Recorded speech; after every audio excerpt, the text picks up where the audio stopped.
Well, hey. Welcome back to So Here's the Thing. And as you can see, we have added in some additional folks for this week. I'm super excited. This is going to be a really good talk. So here's the thing: is all about identity, purpose, power, profit. But tonight we're going to talk about identity and purpose. So if you saw the caption, hey girls, hey, I'm Kimberly Smith Tiller, the Purpose Catalyst. And so I have some amazing women with me tonight. My purpose sister, Hughes, the Purpose Cultivator, is with us. Boom. You can see we match red lips and everything because, we do it. It's the purpose thing. I have the Peace Princess, Nikkita Jervy. Hi. And I have Revvy TaRae Peoples with us. Hey, girls. So listen, if y'all didn't catch the caption, I want to catch you up so you will know what we are talking about tonight. So I recently had somebody ask me, why is purpose so necessary? Why do people need to know their purpose? And, it kind of made me think, I think it's something that people automatically know. Like, why wouldn't you want to know your purpose, right? But then I thought about it and I was like, well, before I became the Purpose Catalyst, I didn't know mine either. So I wondered how many more people did not know, could not discuss, and could not articulate their purpose, right? And so it brings me to this. Are y'all ladies, do y'all find the same thing before I even go into the quote? Did you find what? Oh, I said, do y'all find the same thing that people are like, what do you mean? Purpose what? Oh, yes. Yeah, yes. It's always this, I'm on this quest or I'm on this search to find my purpose. So that it's just this, everybody thinks it's like this 1, 2, 3. Yeah. And it's not, it's ever evolving. Right. I mean, it is ever evolving. You find out things that you never know. So I thought about it and I wanted to discuss the importance of purpose. So we're going to talk about 1, life before you knew purpose, B, life after purpose, and the difference. Because there is a good difference that pops up once you know your purpose. So one of my favorite quotes is Dr. Miles Monroe when he says, when purpose is unknown, abuse is inevitable. And I think about that in my own life and I started thinking about the different things, but it stems from identity to me. Like, you can't know purpose unless you know identity. And if you know anything about me, you know that identity for me is God-given identity. It's not who you call yourself to be. It's not who you claim to be. It's not a fake it till you make it type of situation. It is who God calls you to be. So I started thinking about the underutilization of purpose, the overutilization of purpose, and how it's all just misaligned. Like, you are so misaligned that you're either lacking in this area or overextending in another area because you have no idea what your lane is. So you're doing multiple things that really you shouldn't be doing anyway because it has nothing to do with your purpose. So I thought about that. And then I thought about my boundaries when it came to identity and how my boundaries changed when I finally accepted who God called me to be. So I no longer accepted things that I used to, or even had people around, or even behaved. I didn't behave a certain way anymore because then there was this discipline that was in place. Because it was like, wait, you want to do this? This ain't what you do. Like, you are, you're purpose driven. That means you're focused on the exact reason for which you was created, right? And so I saw my life shift from being this disgruntled, enraged, type of woman who just kind of didn't know which way to go or how to process, to being this woman who's like, okay, so what's this like and what is this? And evaluating things differently and more, so that it made more sense. And I was talking to somebody today and I was like, you know what? I feel like if it ain't got nothing to do with my purpose, it ain't really none of my business. Which is how I feel about, when people say things. If you ain't say it to me, it's none of my business, because apparently you're not talking to me or, to me about it. So it's none of my business. So I take that time to focus on what is my business, and that's my purpose. Mm-hmm. And that's how I maintain a level of focus. And so here's the thing. It kind of don't matter who it is. Mama, right, daddy, sister, brother. Don't be a distant cousin. What it got to do with my purpose again? Yeah, I don't know. I've tapped out. I'm good on it.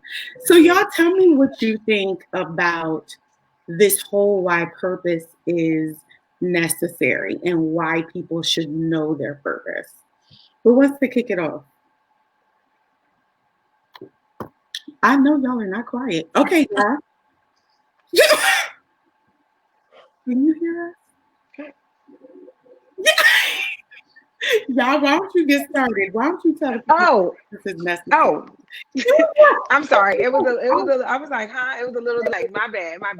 So I think that one, purpose is very important. Why? Because purpose is your why. Purpose is the reason behind you being created. And when we don't know what that purpose is, we're actually walking around aimlessly. And like I like to say that our purpose is why we were created, to answer a prayer in the earth realm, right? There is a void that you are feeling, that only you can feel, that only you can do, that God has created you to do, and only do it the way that you do it. So I believe that and know that when you don't understand that, that's why you are aimless. That's why you are disgruntled. That's why you are going around in these circles, because you haven't identified with why you were created. Right? We know that God created us, but why did he create me? And to know and understand that, it's something that people are going around with a magnifying glass looking for, but it's more about you taking that moment to cultivate inwardly what's already there, because purpose precedes creation, right? It was there beforehand. Yes. Absolutely. Yeah. Absolutely. Were you done? Go ahead, girl. Oh, yes. Yeah, so I was done. I mean, no, that was it. Yeah, purpose precedes your creation. It's why you were created. In Jeremiah 1:5, I always talk about it. Before I knew you, I formed you, right? I set you apart. I made you a prophet of the nations. And while everybody thinks he was just talking about Jeremiah, that's the same concept for us. Yes. He has created us for a purpose. He has set us apart. There's something specific. But here's the thing. In that same verse 6, Jeremiah wasn't confident and didn't understand that. And the first thing he did was say he was too young. He did not. He does not. So when you don't understand and know your purpose, you don't feel that you're qualified. So therefore, you won't walk in it. Excuse, bro. Yeah. Excuse, bro. I can't do it because so and so. I can't do it because. Yeah. I mean, God just affirmed him, and he was like, yeah, no, I'm not going to be able to do it. Right. Have you seen my record? Right. Do you know what I just dealt with? I don't know if you want me, Lord. He like, shh, don't say that again. Right.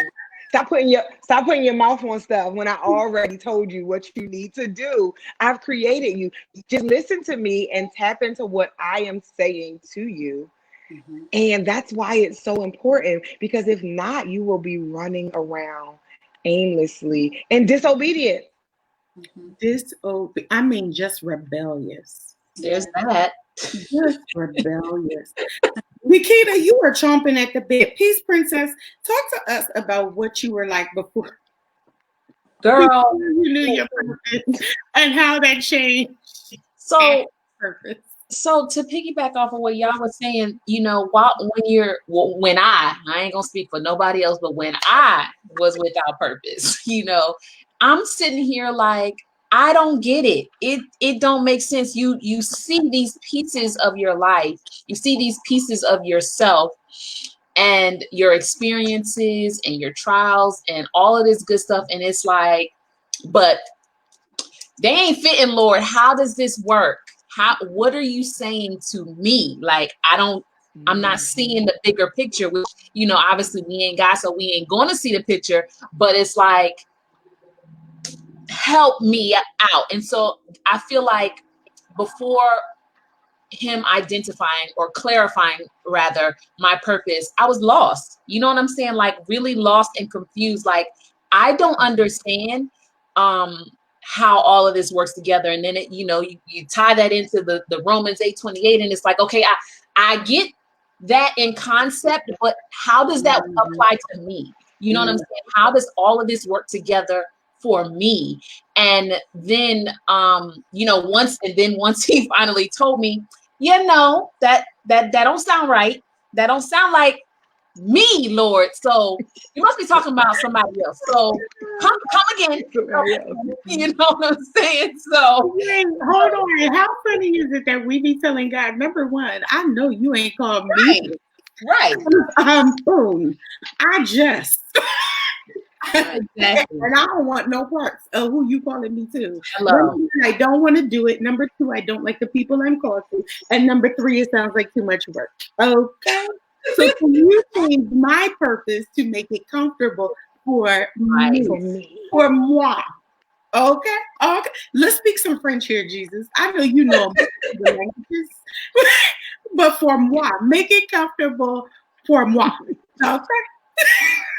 So, Kita, when you told him that, what did he say to you other than slap you across your face? When I said no, he said, but again, like y'all said, but I know you. I created you. The creator of a thing can tell a thing what it's supposed to do. So, yeah, shut up, sit down, have several seats, and do what I said, But I think, what? I thank God that, and this I'm sure applies to all of us, that he patiently pursues us. You know what I'm saying? When he tells us this, and even in the Bible, when all the people, he's affirming them and he's telling them, Abraham, you're gonna be a father. Not, but I'm 99, Lord. And all of these people that he has to convince that you're called, you have to convince them, and then he pursues you and he continually pours into you until you have enough confidence to actually step out on it. You know what I'm saying? So I'm grateful that he was patient with me. I mean, that patiently pursued can be some Hello. I mean, that could be a mess. Now, TaRae, I think just because singers sometimes will be like, "Oh, my purpose is to sing," right? Mm-hmm. I think one of the things that makes it difficult is when you sing down like that. Sometimes singers and people around them, y'all hear my dog? Sometimes the singer and the people around them will automatically think that your purpose is to sing. How did you get out of that and construct the boundaries by which people say, "Oh wait, it's not just the singing"? Okay. So for me, early on, my job was just to be in the background. I didn't come to the forefront until much later in life. So I always was behind my mother and my sister. And so that was just the place where I was comfortable being in. I just knew I would support. But I knew that there was a portion of me that was called to be there, to be in the front. But it was to develop the leadership in me that God was ultimately going to use for my greater purpose, right? Mm-hmm. So it was honestly after, you talk about before we knew purpose and how we were after purpose. Before purpose, I was the one that was just doing what everyone else told me to do. Okay, this is what you do, that's what you're going to do. This is where you're going to go, so that's where I went. This is what you say, and that's what I said. And so it really wasn't ever me thinking on my own. after knowing purpose, it became God. It was like he hid me in plain sight. I was kind of tucked away. I was hidden from everybody. And during that time, I was able to really understand, get to understand who I was. And when I understood that I was fearfully, wonderfully, and marvelously made, and I understood that, like Yah was saying, I was created before I was in my mother's womb. He knew me, right? He knew what he had called me to be. And so after discovering purpose, one thing I realized is that I can't wait for the opinion of man. I can't wait for the provision of people, because they're not going to give it to you. Right. So understand that whether, when you're stepping out and you know that you're called for more, and people want to continue to isolate you, people were trying to isolate me and keep me in a place that benefited them. Okay, my skill, my gifting, it benefited them, but it was not speaking into my ultimate purpose, where God wanted me to be at. And I was grateful that I was a part of a house, a ministry house, where when it was time for me to transition, I was allowed to transition.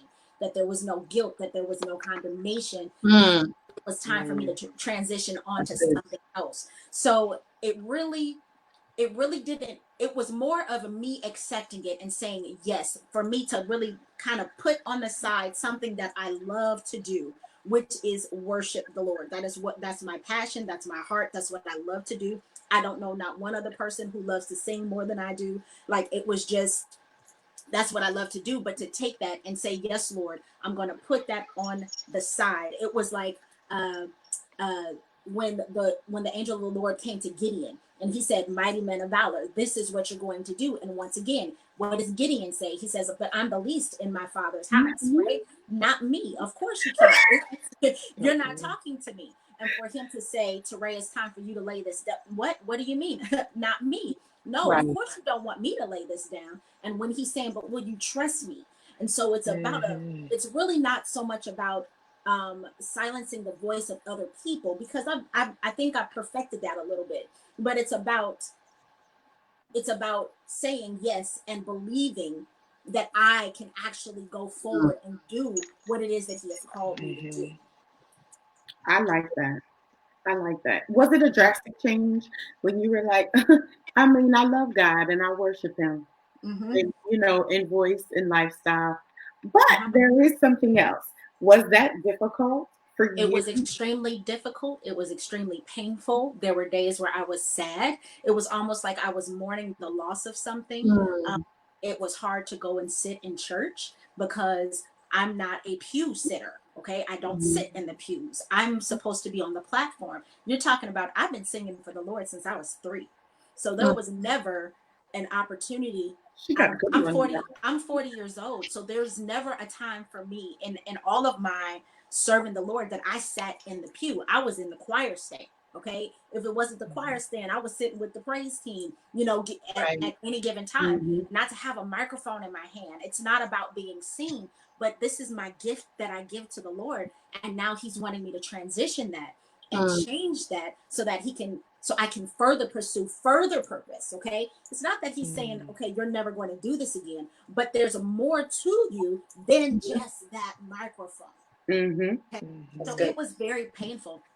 I would tell my husband and I would just be in tears, and I was like, babe, it's not that I don't want to. I would wait until after praise and worship was over before I would even come to the church. Like, I couldn't, it had gotten to that place. And I would just cry and tell him, this is painful for me.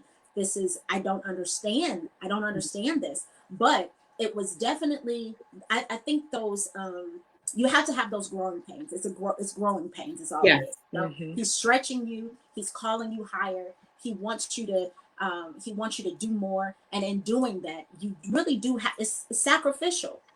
It's sacrificial. You're sacrificing something that you love so dearly, but saying, God, I want to walk full in the purpose that you call me to. What were you like before purpose? Like, wandering. A hot mess. What? Yes. Baby. There's a full description.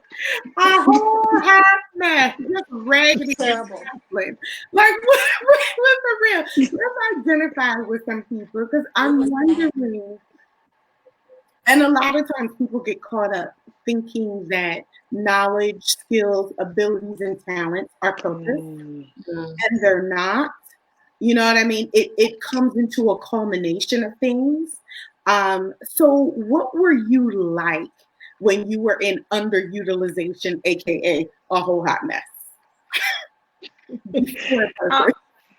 So I think for me, when I say I was a whole hot mess, I was more of a hot mess with my identity, right?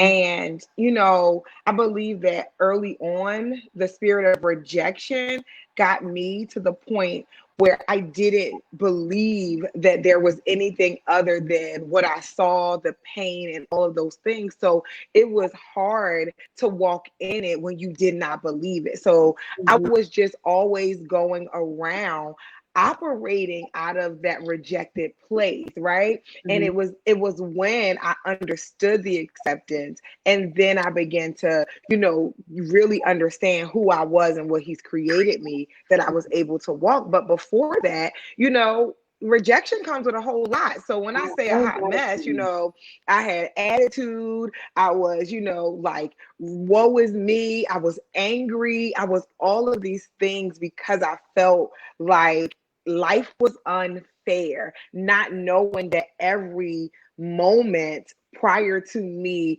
as we said, getting that clarification of purpose, every moment was spent just being angry, or why me, Lord, or why did this happen to me? But everything that I went through is now on the other side. I'm using it to, to help cultivate the kingdom. But before that, girl, rejection will precede me. Yeah. Walk in the room before you do. Walk in the room before I did.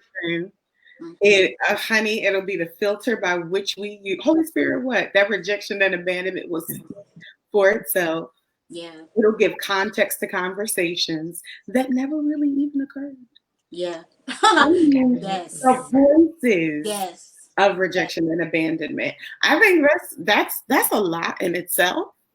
Yeah. And it breathes into so much. What about you, Nikkita and TaRae? For me, I was just looking for acceptance. Okay. I was constantly seeking acceptance from people. So I would find myself just like regurgitating my whole life story and just sharing all of my pain and wanting somebody to identify with my pain and say how much they loved and cared about me. It was pretty ridiculous. Like I was just constantly so ridiculous. It really was. Like if I were ever to go back and say like my 21-year-old self, I'd be like, sweetheart, come here. Let me talk to you. Please come sit down. Let me teach you some stuff. Because I was so desperate just to find a place where I fit. Okay.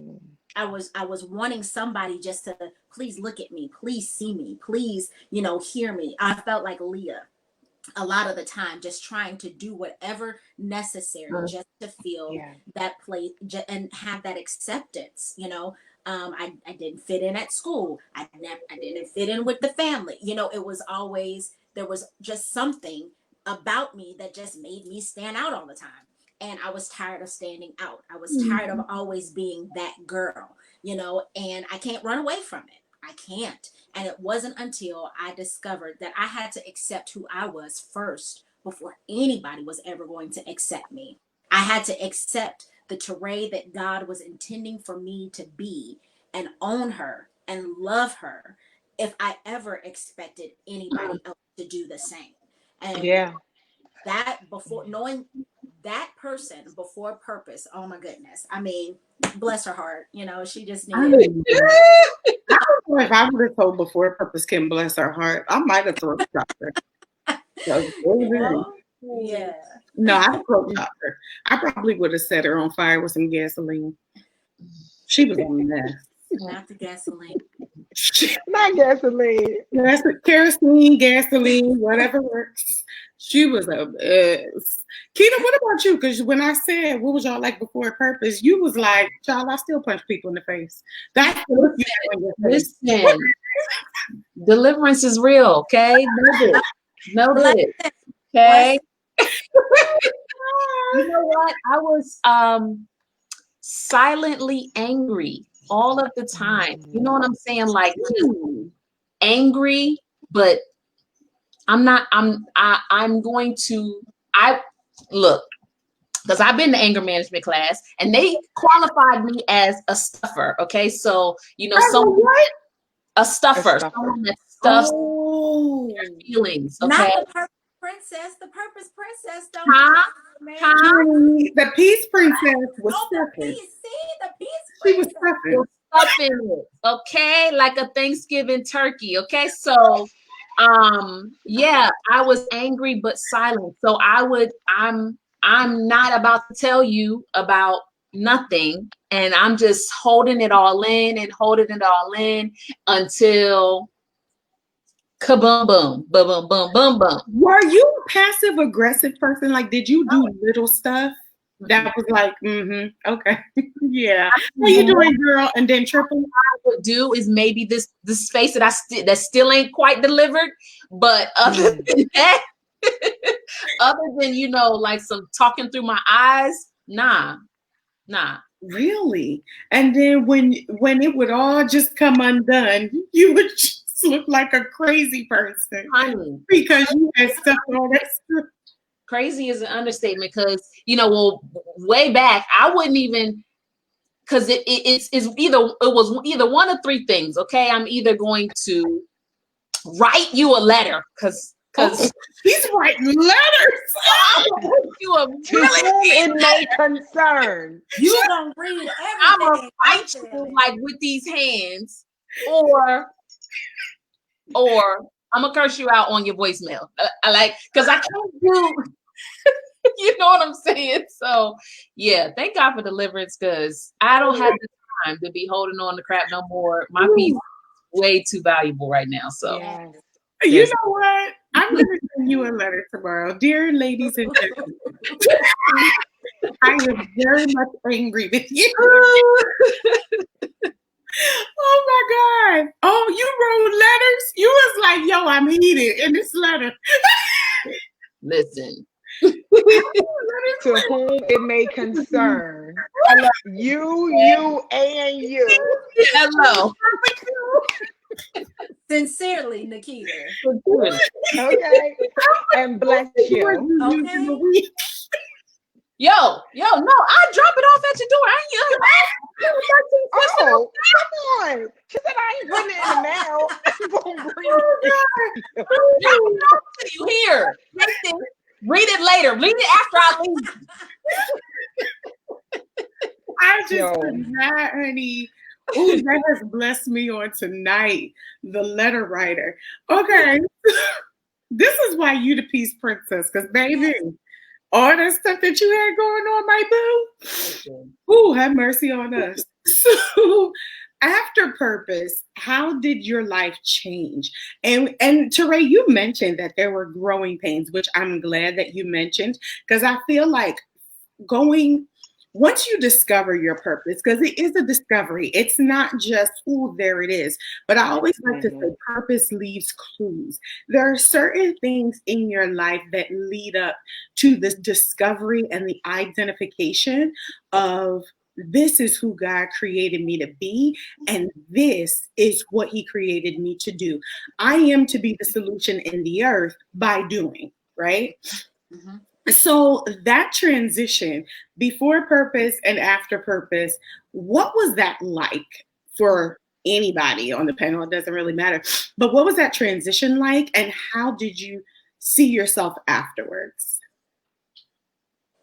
Oh, I would say the transition, it was kind of like you're coming into your own, like you finally see yourself, you understand there's this level of awareness, right? You understand, it all makes sense, right? Everything that you went through begin to make sense, like you see yourself more clearly, and you really begin to operate in a different way, right? You begin to, it's almost like you really become aligned with what God has said. Like you are doing everything that he tells you to do now. You're not fighting it as much, right? Because we fought it, you know, like even when he told us, you're like, really. But now it's understanding and being confident in who I am.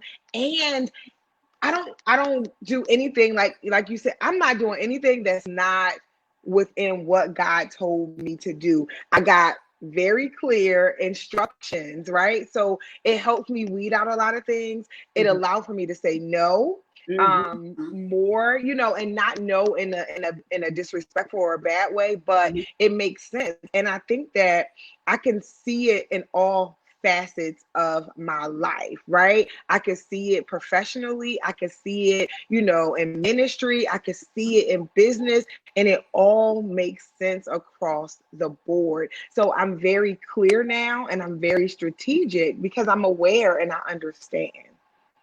Yeah, I think that's big. What about you, TaRae? the what y'all was saying, she said how it makes sense across the board. You see it in ministry, you see it in business, you see it in just your regular activity, and that's what I'm discovering in those pieces. I was always finding myself ministering to a woman about something. Someone was always coming to me with an issue, and I was always just wanting to share and just wanting to talk her through. And for some reason, it worked, and I was like, oh, okay. And I would just feel good, after I was done with it. And for a long time, I had been hurt, a long time ago. And I was like, I'll never mentor again. I'll never do these things again.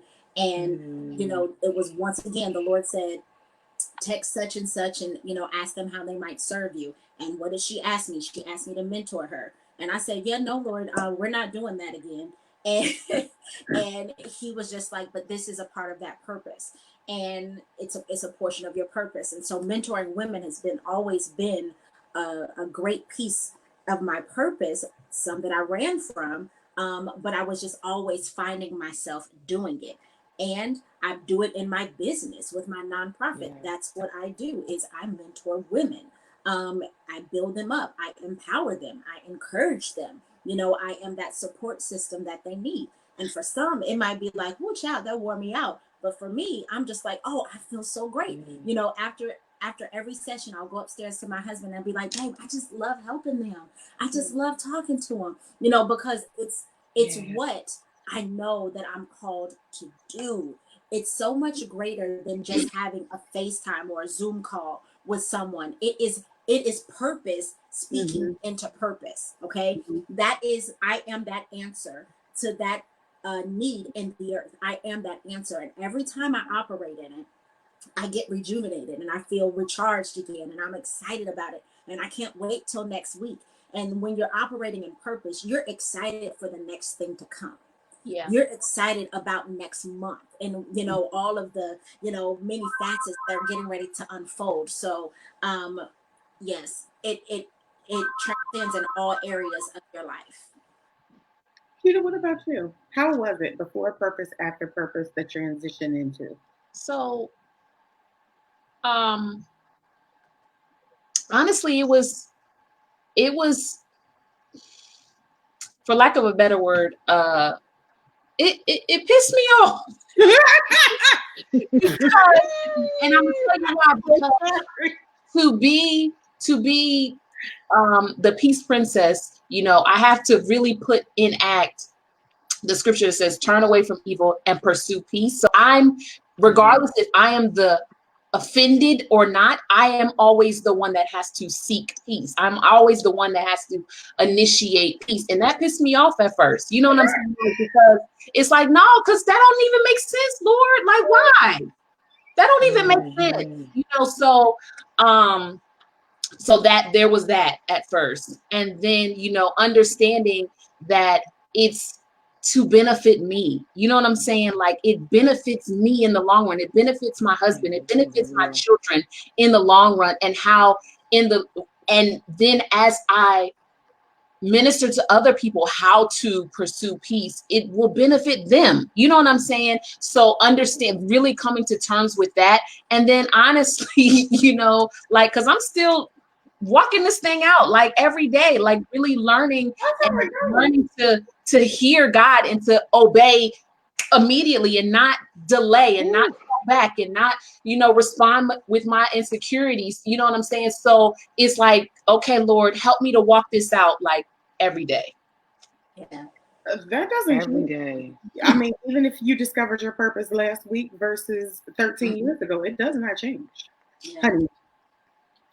Yeah. So, okay, so I have another question. Because I went through this, but I feel like sometimes I'll be the only one who be dealing with some of this stuff. So I remember when I finally was like, okay, Jesus, let's do this purpose thing. Yeah. You know, that was my yes. It might have been half-hearted. I don't know. Nevertheless, that was my yes. And I had an event planning company, right? And I wasn't like trying to stop. Like I was doing events. I was making money. Like what? I mean, the course was good. I was well off. And then the one day that Jesus was like, yeah, you done with that. Who said that? Who said that? You know, like how do you stop after you've implemented everything that you need, right, to be successful? Everything that you know, like you've been hustling for a minute, but then all of a sudden I was like, oh yeah, I know how to do, like what have I been doing all my life? And implement everything. And then I literally remember the day he was like, yeah, no, probably not anymore. The devil is a whole lie. Who's doing that? Yeah. Where'd that come from? How you do that? And so I just was like, you know, I'm going on with my plans because, you know, it's my gift. My gift of administration working for me. You know, and it was bringing as a coin for me, right? So I'm like, yes, okay, yes, sis. Mm-hmm. Clients was calling, they was booking packages. And I was like, yeah, I knew that was the devil. See, he'll be trying to shut you down in a minute, and you would be like, yeah, that's it. And then like a couple of hours later, it was like the Holy Spirit put a halt to everything in me. Like I physically would get sick thinking about doing anything. Wow. Like I'd be nauseous. I remember somebody called me and was like, yo, I'm going to do X, Y, and Z, and I need you to plan it for me. And I was like, what is that? I felt a whole way.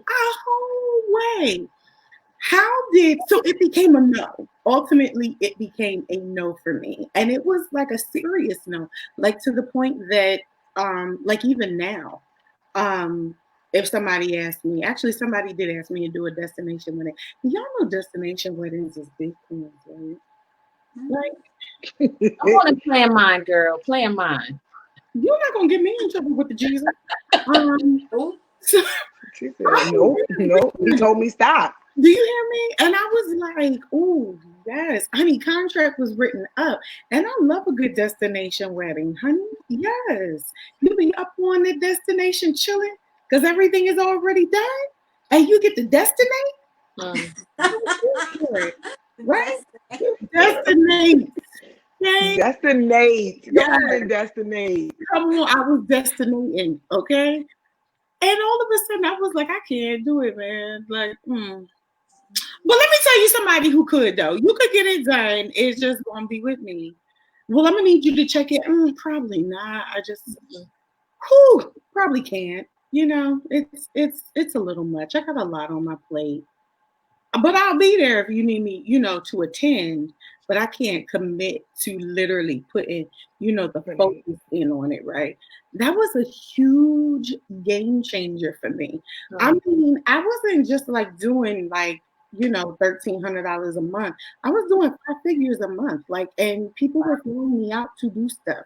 Like I had different professional, like celebrity wedding planners on my page. So about, oh my God, it's so cute. I was like, this little girl from Delaware, y'all better get on somewhere with this.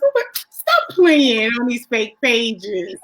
Come to find out it was the real people, child. Yeah. I mean, I was I was literally about, she gonna quit this job and everything.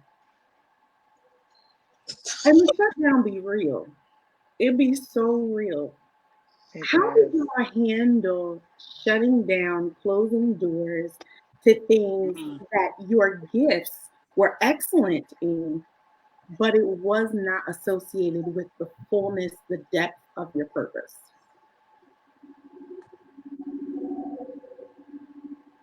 y'all still thinking about the stuff you had to shut down?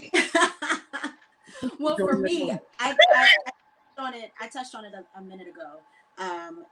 It was very painful for me to let that go. And it was very clear when he said it. I'll never forget, it was a Wednesday night. I was on the platform and I was worshiping, and it was a good set too. It was, one of those take you to the king, good sets. And I was worshiping and I had my microphone and my arm was outstretched, and he literally said, "TaRae, it's time to let it go." And I knew exactly what he was saying in that moment. Wow. And I stopped and I looked out at the congregation and everyone was worshiping. And I was like, God, now I gotta let it go. Mm-hmm. And I got home that night. My husband was in the shower and I was in the bathroom and I'm just weeping. And I said, babe, I think the Lord, I said, I know the Lord is telling me that it's time for me to step down from leading worship. And he peeked out from the shower curtain and he was just like, what? And it was a shock to him, Mm. And he was just like, well, I know. He said, if you're saying that the Lord said it, I know that he said it, He said, are you okay? And I was like, I don't know, and I'm just very emotional about it.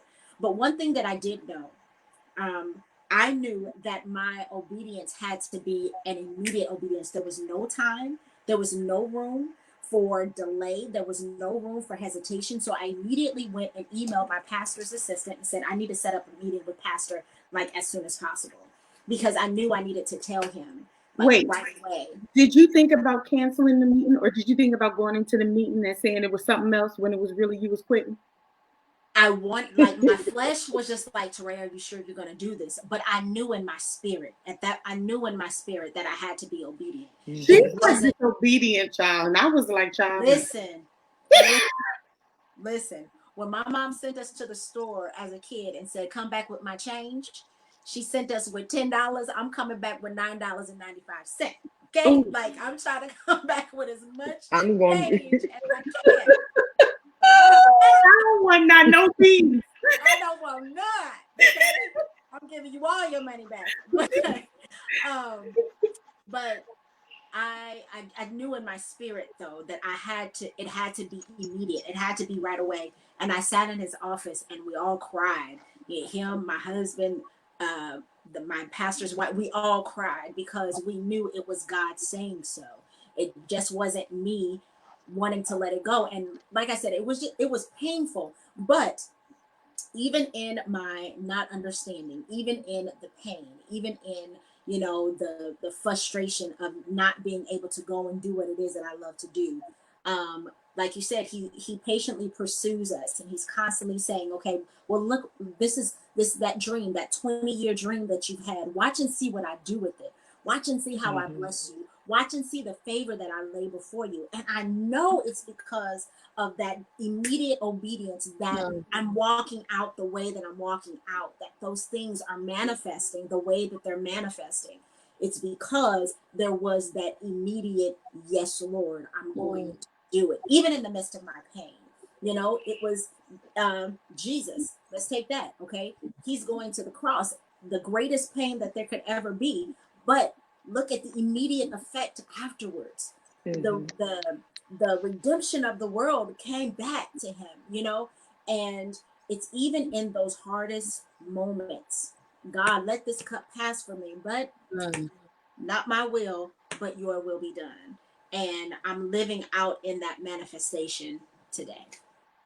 Yeah. I definitely can agree. For me, it was a tug of war.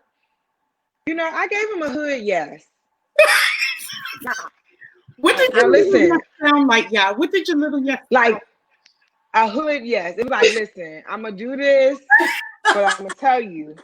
You know how it's like the hood people be like, listen, I'm gonna look out for you, but they be bye the whole time. I was like, listen, God, I'm gonna do this, but you ain't called no chump. I'm telling you now. When this and so I had these conditions. It was like I'm going to do it, but I'm still going to be myself, and I'm going to do this, and I'm going to do that. And it was just like, I really had to silence my own voice. It wasn't anybody else's. It was a tug of war with me, my control, me doing it myself. And, you know, like when I betted and depended on me for so long, it was hard. Like, it was the yes. And my answer is still yes, but I gotta say yes, like out loud a lot of times again. This not the 19-year-old that has to take care of herself anymore. Like, you can't keep like this is disobedience, sis. Like, you gotta get it right. So I think mine was a tug of war. Then there was this really silencing my own insecurities and my own stuff, and me trying to do it in my own strength. That dying daily, like, I think that scripture was for me, like, daily. Like, you know, there was a time where it was like hourly. Like, we just gonna roll with this. And then it was like, I can always go back to what's comfortable. So for me, it was like, he had to remove everything that was comfortable, because I was so used to doing it.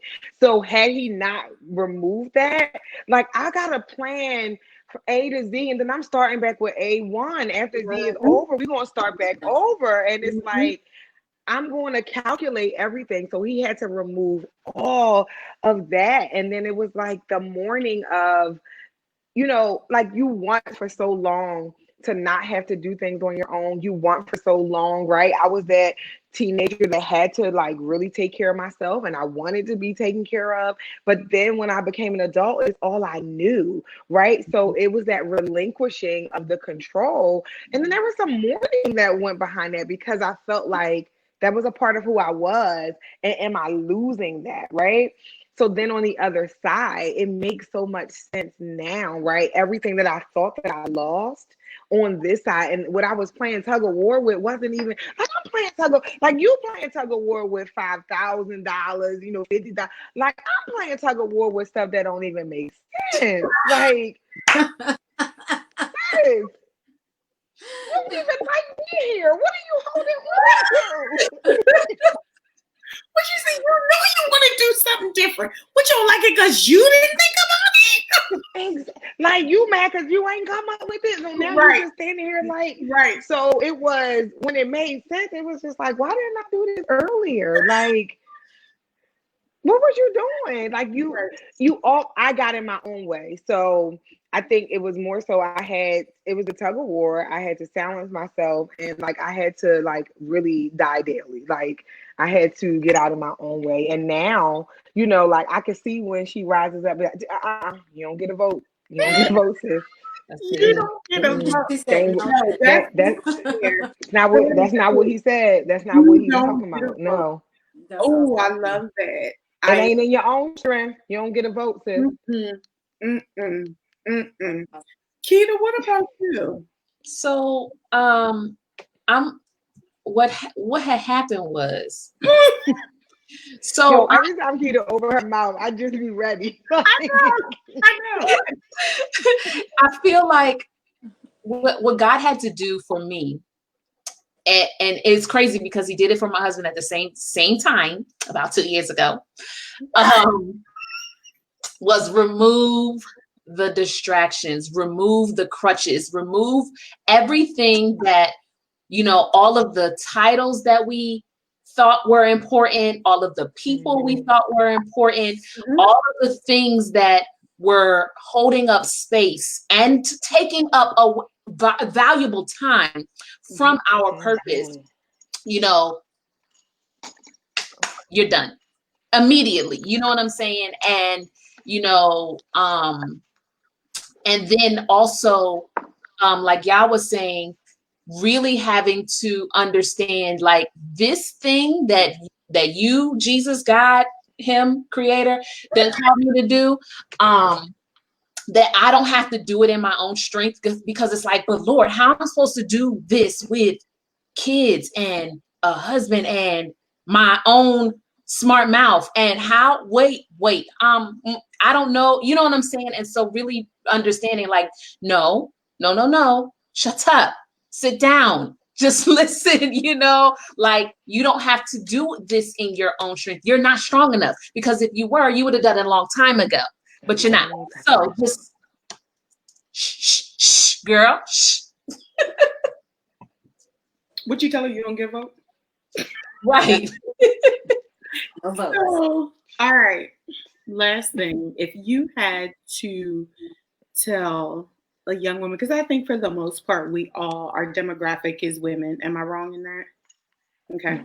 So if you had to tell a young woman the one thing that prevented her from purpose, because, and let me just preface this with, I was a professional runner.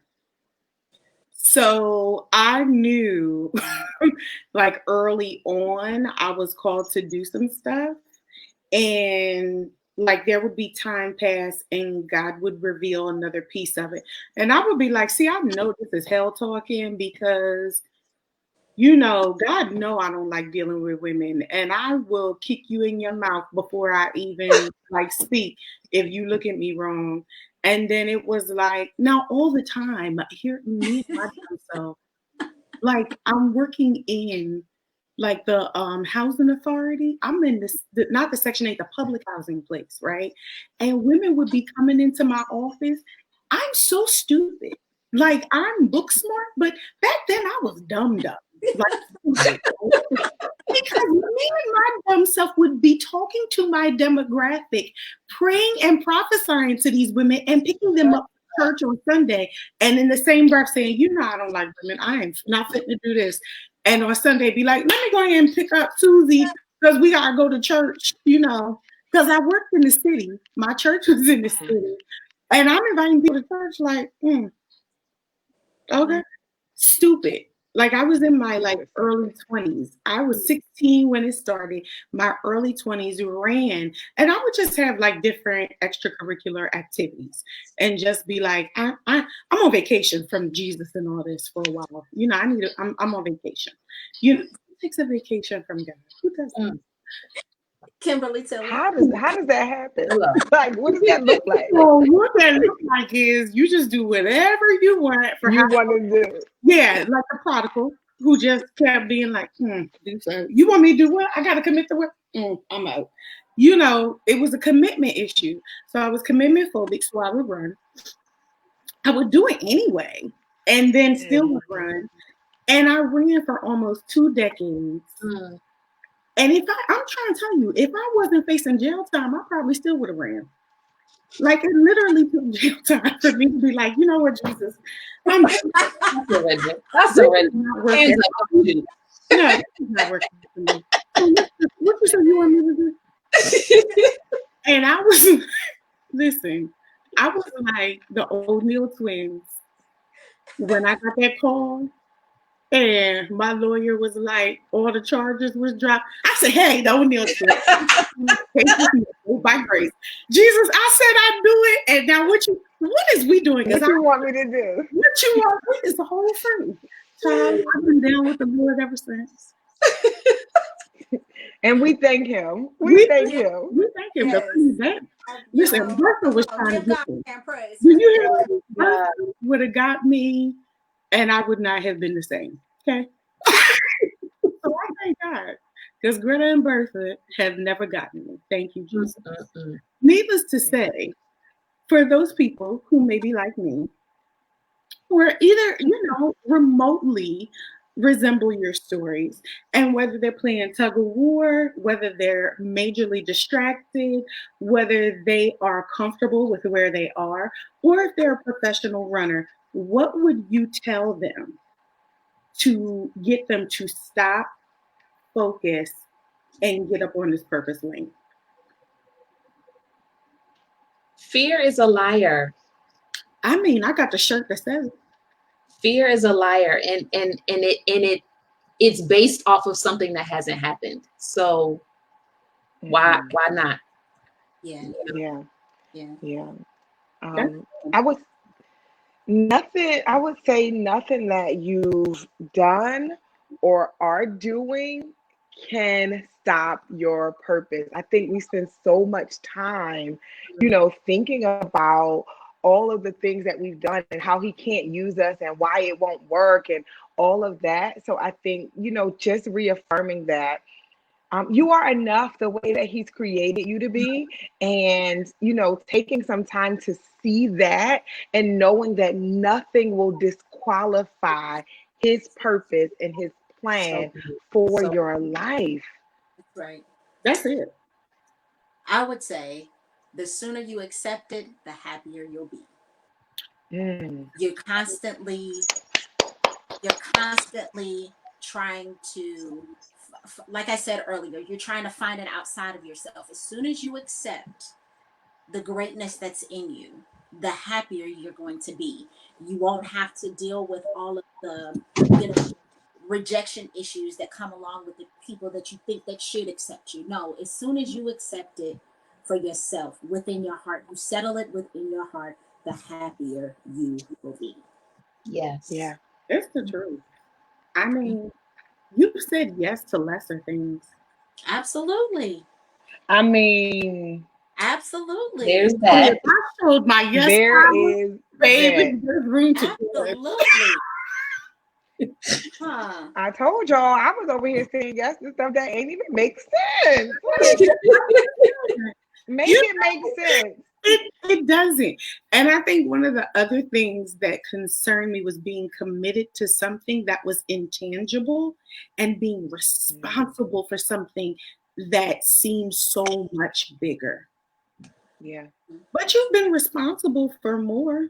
You've been responsible for some kids, some family members, some spouses, and now we're talking about leaving a long-lasting impression in the earth. Legacy, yeah.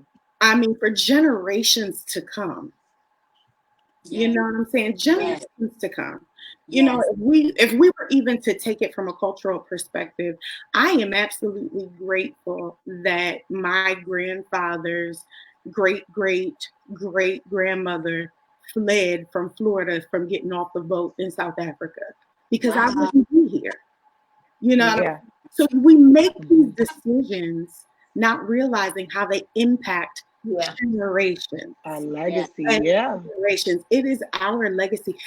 We're charged with leaving a legacy. Yes, Because we are. we're called to leave one. There is a mandate on your life to leave a legacy, to impact the world, no matter what that number looks like, to impact the world and create change and make generations better. Yeah. That's it. That's it. Better. We should be the ones that when we leave a place, there should still be, as is in the Bible, when Stephen left, great joy in the city. Yes. We want that impact. We want joy. We want tangible impact in the earth because we said yes. And it's because we said yes. Because we said yes. Yeah. Yes. That yes you gave in the midst of torment. That yes you gave in the midst of distraction. That yes you gave when you really didn't want to. That yes you gave even in the diagnosis, whether you're facing, like for me, jail time, whether you're facing, you ready to punch somebody in the face. That yes, that says, I'm going to walk away. I'm going to say yes. And it's a wrap. I'm going to do it because you have done far more and gotten less impact. Yes. Less reward. Yes. Honey. Yes. The people, places, and things that you have said yes to and didn't see nothing for it. And now we're talking about saying yes to something that you'll see for a lifetime and lifetime. Yes.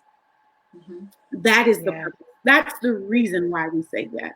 Because it just isn't a yes for us. No. We say a yes for everything. We say even a yes for our community. No matter what that looks like.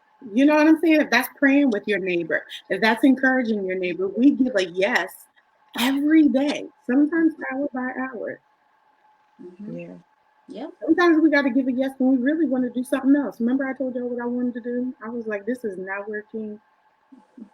Who needs a purpose catalyst? I got other plans. I'll tell you about it when I get off. We heard those plans. It ain't fit for me. It ain't fit for this video. I done told them that. For tonight. But even after that, I called somebody called me and I was like, so what is that your purpose though? Well, no. Okay, well then what are we doing? It still comes up. Like it don't never leave. You be wanting to run away from it, but that thing will pop up on you. And like what? Yeah. Just like y'all said, you can't run from it. You cannot run from it. It is like the worst thriller movie ever. Yes. Like you're gonna get caught every time. You're gonna stumble. Like you are that person that's like, right. Oh. You the girl running in the woods in a high heel. Yes. In a high heel. You know, Full of makeup. And then trip and fall over the littlest thing. Okay, the like, pebble. how did that stump you up, sis? How did that stump you up? Because you ain't don't stop running. Yes. Well, listen, ladies, I want to share. I want you all to share where they can find you real quick. So, y'all, what are you working on? Where can people get to you real quick? And let's put it in the. Can we put it in the chat? So I am Yahoo's on all social media platforms. I am working on the second part of my series, the Hello series. I have a book, Hello Me. It's about cultivating a better and authentic relationship with yourself. And the next part of that is Hello Freedom, emotional and mental freedom, how to truly, break those strongholds and, have that good soul prosper. So I should be done by Labor Day, and the book should be on pre-order sometime in September. So that's what I'm working on. And you can just find me on Yahoo's or madeforpurpose.org. Yay! TaRae put hers on line. TaRae, tell the people about the Rose House.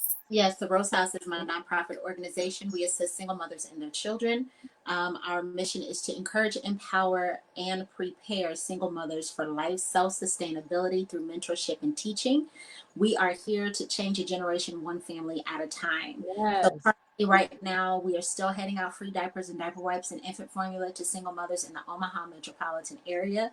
So if you are here, and that is something that you need, go over to the rosehousinc.org, click on that registration tab in the upper right hand corner to get registered to receive your package. Mothers can come by twice a month to receive services from us. Currently, right now, we are raising funds to purchase a temporary housing facility for some of our program participants. And we're super excited about that. So you can find me there at the rosehousinc.org. You find me on Facebook at the Rose House Inc., or you can find me on my personal page, my ministry page, which is TaRae D. Peoples, on Facebook as well. Currently, we are open enrollment for our next empowerment mentorship masterclass, which starts August the 10th. We only have a couple spots open, and once I tap out, that's it. It's going to be closed. Yes. So I'm thinking that it might be closed this weekend if we get a couple more people to register. So you can go over to the rosehousinc.org, click on mentorship, and go ahead and get registered and reserve your spot today. That is based off of a book I wrote entitled Journey the Road to Empowerment. It's a 6-week masterclass. We take you through self-esteem, forgiveness, letting go of your past and moving forward. It's an awesome, awesome class to take. The class is 100% free. This season, I am sewing into the lives of women, and I'm seeing an awesome return. So, hope to see you there. So let me just clarify this. One, even if they're not in Omaha, they can still give to the Rose House. You can still give to the Rose House, even if you're not in Omaha. I just want to say it out loud because you was very prissy with it. Yes, you can run them coins to the Rose House, even if you don't live in the Omaha area. That's right. Okay, cool. I just wanted to say that. Okay. Yeah, yes. $ the Rose House or PayPal, paypal.me/the Rose House Inc. And it's on the website that they can go to to give their money, even if they're not in the Omaha area. Right? That's right. Come on. Okay. Kita? Yes, so I can be found and followed at Kita's Peace everywhere. Kita's Peace is my website. Kita's Peace on Facebook. Yep, Kita's Peace on Instagram. And I just released my Put the quiz in the comments. The quiz. I'm gonna put it in the comments. I want to intro it first. Can I do that? Oh, my bad. I'm sorry. I just got so excited. Fine. My quiz, forgiving or faking. If you don't know, for sure, if you don't forgave them people from back then and then, take the quiz. You will find out in like 2 seconds. It's really quick, easy questions. Take the quiz. Take the quiz. Take the quiz, y'all. She's gonna put the quiz in the comments for you for easy access. So Boom. if you didn't hear, I'm just so proud of this quiz. Scared to take it, but I'm proud of the quiz. So the quiz, I can't deal. You are a whole fool. so the quiz is: did you forgive or are you faking it? Meaning, did you do it with your mouth and not in your heart, or did you really let that thing wash all over you and just say, "Yeah, I'm done. I love you," but you're gonna stay right where you are. Bless you. Okay, so listen, I'm Kimberly Smith Tillett, the Purpose Catalyst. Thank you, Hughes, the Purpose Cultivator, Nikkita Jervy, our Peace Princess, and Revvy Rev, TaRae D Rose House Peoples. Yeah. I never just give you a new nickname every week. I feel like it in my spirit. Wait, let me just give you a nickname. Every week. Thank you, Bunny. Thank you. So what I want you to do is, listen, we have a couple of things popping. If you don't know or are not sure about your purpose, guess what? There's a quiz in the caption. I want you to feel free. Take the quiz. Then check your email, because not only will you get the results after you take the quiz, but in your email, I'm sending you a little precious guide that has music, that has all the things that you need to walk through what it is to discover your purpose. Listen, thank you for joining us on So Here's the Thing. We will see you next week as we continue this conversation around purpose, identity, power, and profit. I'm Kimberly Smith Tillett, the Purpose Catalyst. I'll talk to y'all soon.